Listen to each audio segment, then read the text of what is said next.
Saudara yang dikasihi Tuhan, tidak semua yang terjadi dalam hidup ini kita mengerti. Ada hal-hal yang membingungkan, ada kejadian yang tidak kita harapkan, ada jalan yang terasa tidak masuk akal, dan seringkali kita bertanya, "Tuhan, kenapa ini terjadi?"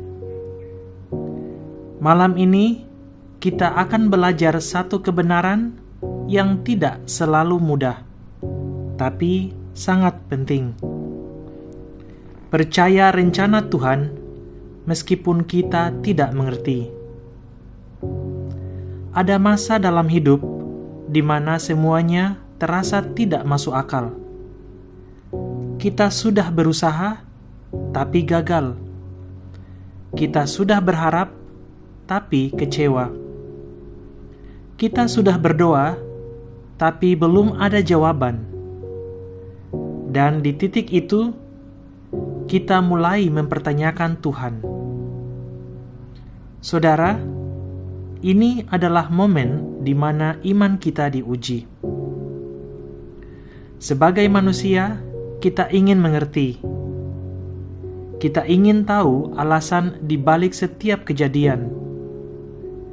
Kita ingin tahu kenapa.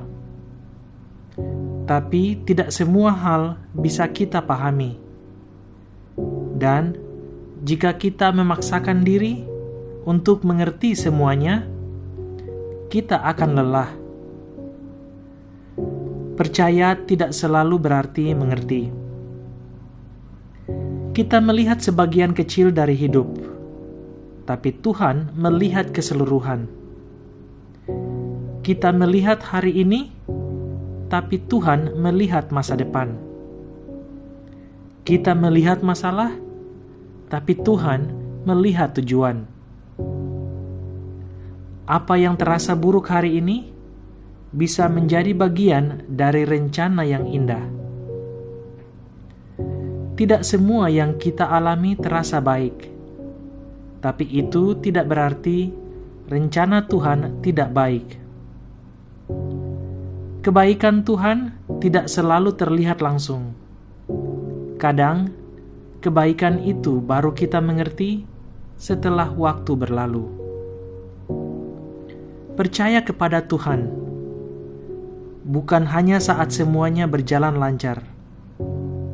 Percaya berarti tetap tenang meskipun hidup tidak sesuai rencana kita. Tetap berharap meskipun belum melihat hasilnya. Proses ini tidak mudah, tapi sangat berharga. Pada akhirnya, kita harus membuat satu keputusan. Apakah kita ingin mengontrol hidup kita sendiri atau mempercayakannya kepada Tuhan? Berserah bukan berarti menyerah. Berserah berarti percaya bahwa Tuhan tahu yang terbaik. Mari kita berdoa. Tuhan, kami mengakui kami tidak selalu mengerti jalan-Mu. Ada banyak hal yang membingungkan. Ada banyak hal yang tidak kami pahami. Tapi hari ini, kami memilih untuk percaya kepada-Mu. Kami percaya bahwa rencana-Mu selalu baik. Ajari kami untuk percaya, meskipun kami tidak melihat. Ajari kami untuk tetap tenang di tengah ketidakpastian. Dan ajari kami untuk berserah sepenuhnya kepada-Mu. Terima kasih Tuhan, karena Engkau memegang hidup kami. Di dalam nama Tuhan Yesus, kami berdoa. Amin. Jika hari ini kamu tidak mengerti jalan hidupmu, ingat ini. Kamu tidak harus mengerti semuanya untuk tetap percaya. Karena Tuhan sudah mengetahui akhirnya.